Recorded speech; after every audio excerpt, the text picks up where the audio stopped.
Hi, it's me again with CorelDRAW Tips and Tricks. And I was out running a clock today and I had some interior parts I was going to cut out, but I engraved these parts.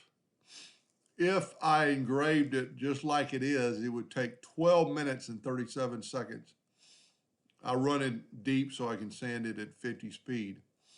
But if you have the availability or capability in your laser to select those parts, and when you go to your print driver, press selected, the print selected, these took 5 minutes and 47 seconds, and then go back and select these, and it took 4 minutes and 4 seconds, a total of 9 minutes and 51 seconds, which is 2 minutes and 14 seconds faster. The reason for it, the laser head is going back and forth for this whole clock. So it starts down here and does this one, and then it elongate.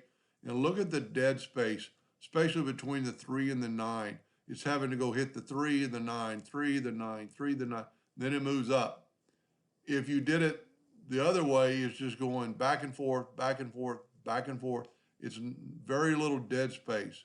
Well, there's really no dead space. It's just where the laser has to run back and forth.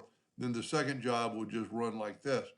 So each one of these will run really independently. If we look real close, the bottom of this 12, let me turn on my indexing lines.